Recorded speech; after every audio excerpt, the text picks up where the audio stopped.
Support for the CivicSciTV network comes from readers, listeners, and viewers like you, and organizations such as the New York City Economic Development Corporation that works with local communities to create dynamic and accessible neighborhoods across New York City. Explore the network by visiting CivicSciTV.org. Mapping the global landscape of civic science by dissecting new insights from researchers, practitioners, and leaders in academia, government, for-profit, and non-profit organizations. This is Questions of the Day with Fanuel Muindi. Previously on Questions of the Day. The life science or like the sciences, because it just feels that if you're not going to build a career out of it, there's no necessity to like learn anything. But that's not what GenSpace is about. You don't necessarily have to build a career out of it if you're just like really a tinkerer. So curiosity almost. Yeah, curiosity sparks this place. Interesting. So let's talk a little bit about what science are they able to actually do here? Yeah, so our programming falls into four main buckets. So we have public programs, which are often free or low cost and open to everyone. Well, everything we do is open to everyone. We have a membership program, so folks, like Vanessa said, can come and join a community project, which is community projects have some kind of common goal and common interest, and then over time, the group as a whole brings all of their skills and interests to the table to accomplish different things. So we have...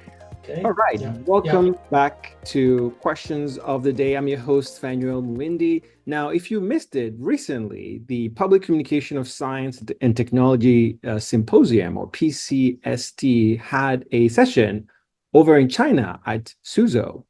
And the title of this conference was Communicating Science Across Cultures, Approaches, Perspectives, and Challenges.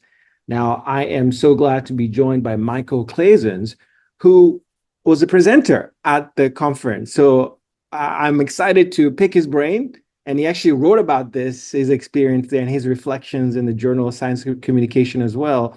So we're going to just add on top of those reflections. Michel, welcome to Questions of the Day.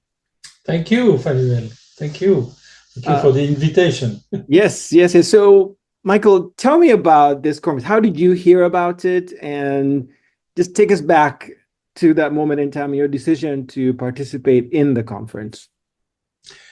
So the conference was organized by the PCST network. This is the big international network on science communication, science and technology communication. So every year or so, they organize either a big conference or a symposium, which is a little bit more regional, on science communication. So, of course, I follow all these activities, and in this case, I've been invited to attend and to make a presentation in Suzhou conference, which was very interesting because, of course, there was a big participation from China, which is, as you know, probably China is really quite advanced in this field because this country has a law on science communication. And they call it science popularization. Okay. But to my knowledge, it's the only country in the world which has a law on science popularization or communication. Yeah. So the term actually is even different, right? It's not even science communication; it's science popularization. Yeah. So we had some discussion about this in Suzhou, because, as you know, in the Western world, I would say, we talk about science communication. In the past, we talk about science information, then it becomes science communication. We are talking also about engagement, dialogue.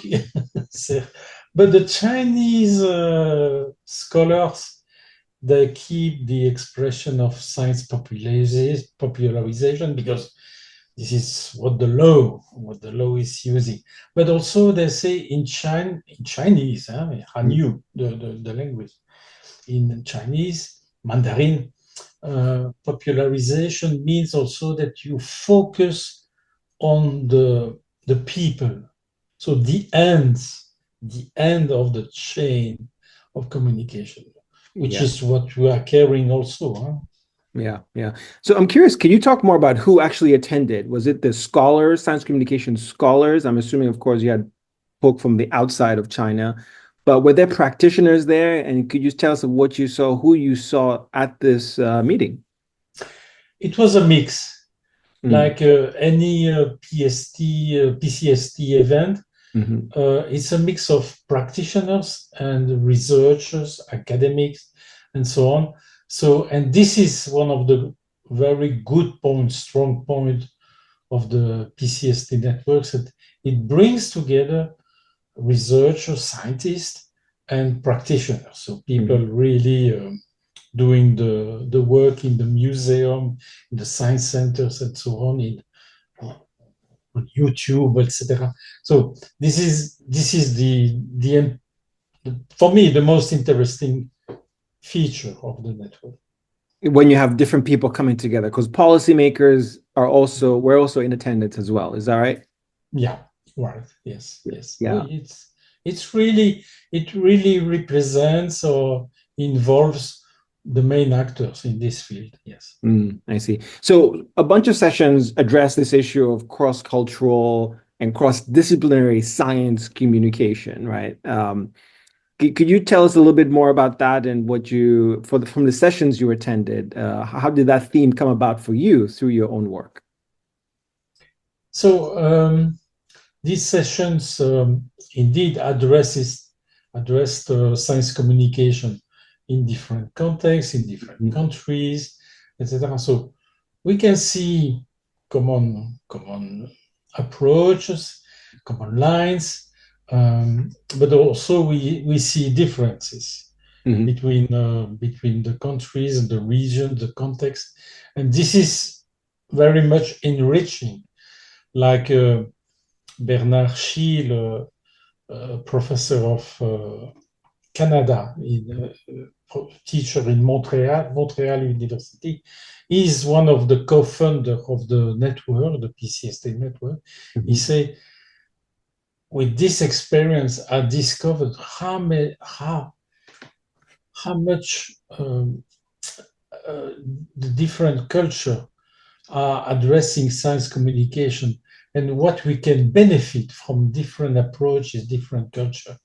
Now, the conference also addressed a quite important topic in the sense that we can see on the media, the press, the political statements made by our leaders, that science is a difficult period at that time.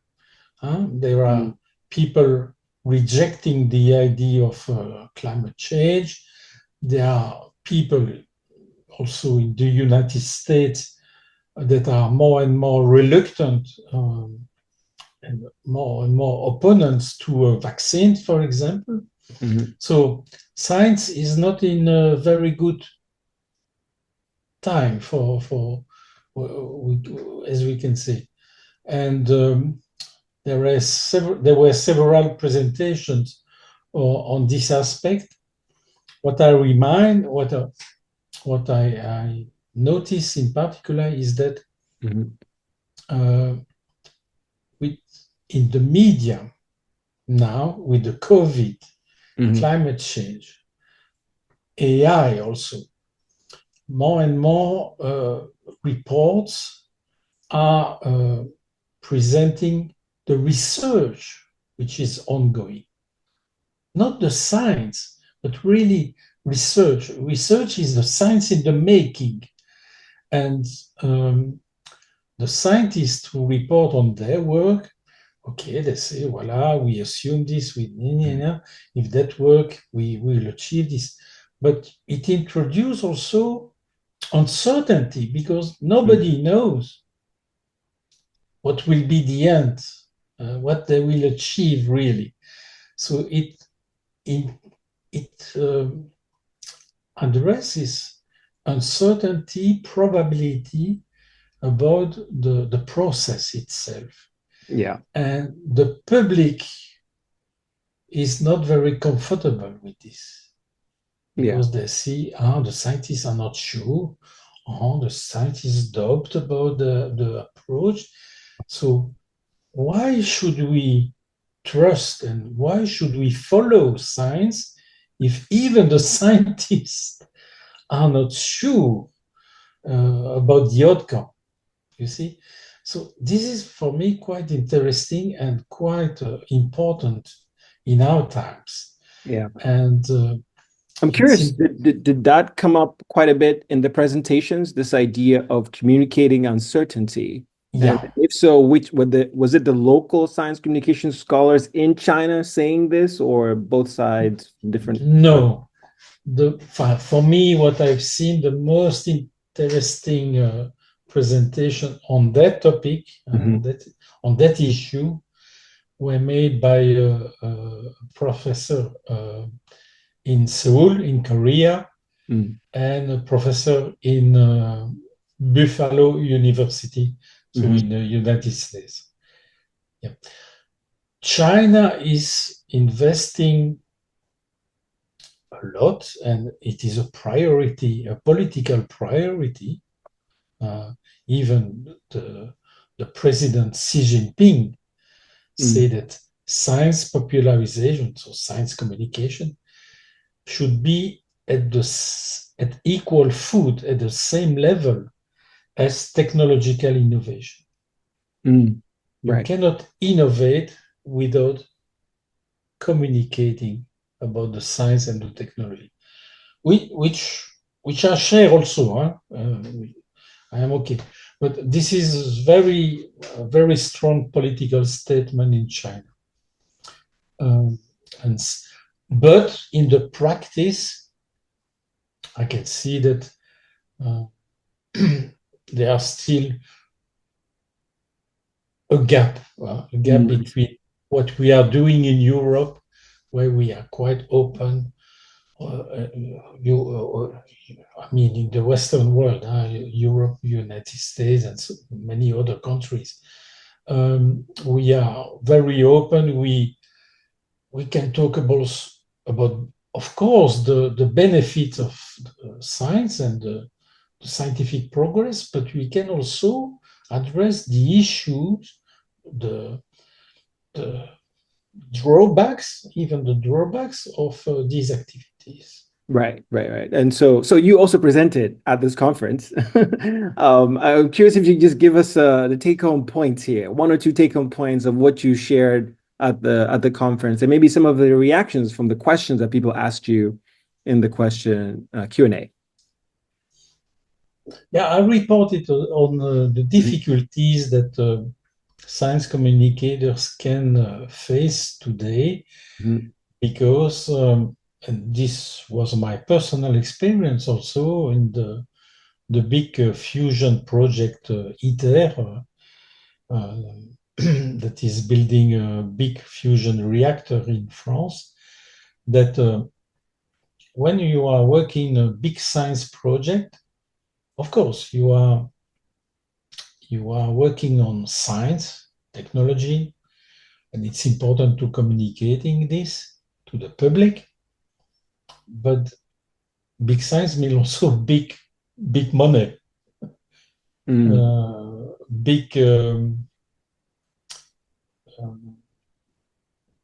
political priorities, political pressures also. So, and this can put science communicators in a quite difficult situation, because how do they manage the willingness to communicate about the science, the research that is being done, and how do they cope with the institutional or even political pressures? Right. Because I mean, it's different over there, especially in China, right? In different places, right? So different pressures that people are experiencing. Michael, what was missing in this conference? You have been to other PCST events and other conferences.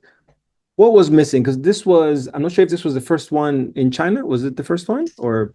Not the first one. The first one was in 1985 in I see. Beijing.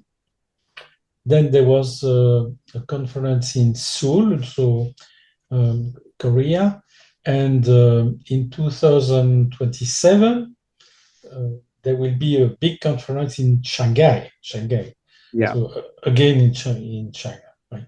Yeah. So what was missing in this conference for you, having attended others? The level of the conference was very good, very interesting. What was missing, I wouldn't say anything in particular. It could be a little bit longer because it lasted 1 day and a half, which I found a little bit short, but of course, it's also difficult to have international guests of fellows in China at that time. Bon, mais no, overall, the organization was near perfect, I would say. But were there students there? Did you?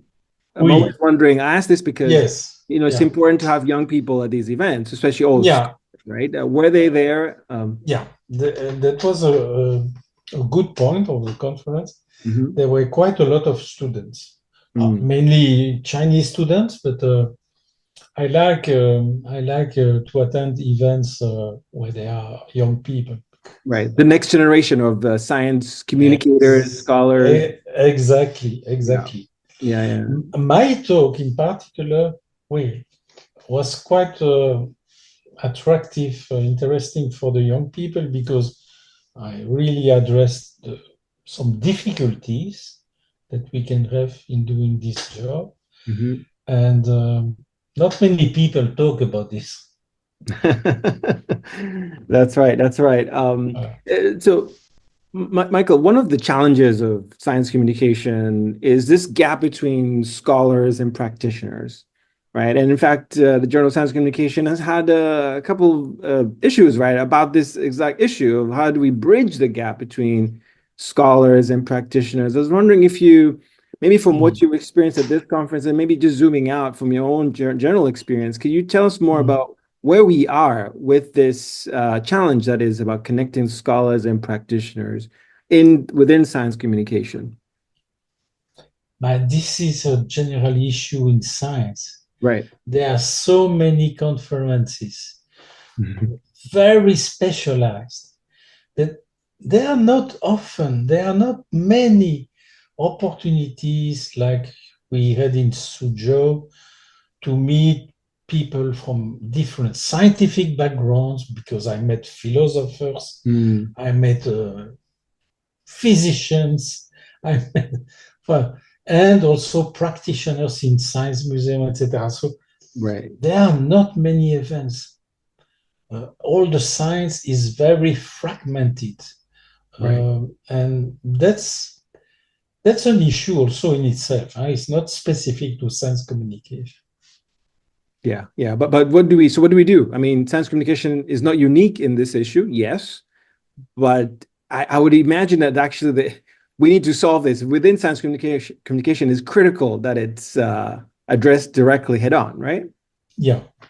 So we should definitely encourage this type of event and make sure that it will continue and even progress, and involving also young people, mixing practitioners, academics, etc. This is very good. This is really refreshing the mind. You see? Definitely. Many people say that at the end of the conference. It refreshed and maybe built some connections, right? Could you speak to that? Did you make any connections?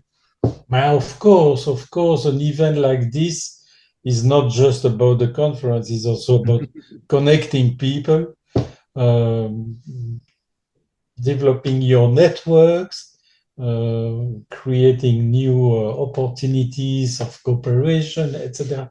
This is, I would say, it's half the connecting activities and half the real content. which make this event worthwhile. Yeah, and of course now the challenge for these events, right, is that for those who are not in China or not able to go there, right, because of the traveling costs, and some conferences provide some subsidies, right, for you to attend these conferences, especially for the young people. Yeah. If you zoom out now, where do you see? Of course, we had COVID and things went virtual, and then now we're kind of moving the other direction, right? Things are now in person because we want the in-person connection, but then that creates another barrier that not everybody can go to these things. Any thoughts around that from what you're seeing? How do we bridge that gap? In a way, I regret that it was not possible to attend this conference online. You see, but I know this is a quite big cost, of course. So, but in a way, this type of event should be available also online to make sure that people, as you are right, who cannot pay the travel cost, or the organization will not accept to pay the travel cost. Yeah. And so, Michael, one part of our audience, of course, you have the science communicators who are listening to, are going to be watching this later and listening to you, and probably I encourage them to go to the website, right, and read your reflection first of all. Really nice just to break down there and go to the website of the conference. I wonder though, can you provide some guidance for those for the public who for the non-experts who'll be watching this later and listening to you, in terms of why these conferences are important, what is the goal of these conferences, right? I think those in the field get it, but if you're outside the field, how would you pitch it, or how would you tell someone about what was discussed, and then what is the objective for these gatherings, broadly speaking?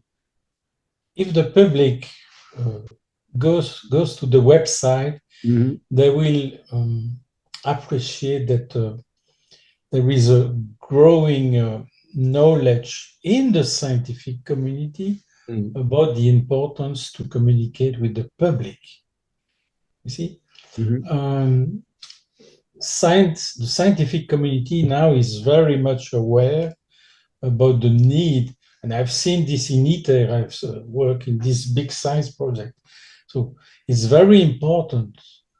You cannot work isolated from the rest of the society, especially in the big science project. You should really accompany, involve the public with you, because at the end, the public will vote the budget, will have an advice, an opinion about what you are doing. They have questions. And now we know that the public also can have an active role in the research by the questions they are raising, by the ideas they can also put forward. So it's very essential, and that way the president, the Chinese president, is right. You cannot disconnect now technological innovation from communicating and involving the public. Yeah. There's no better place to leave it. Michel Claessens, thank you so much.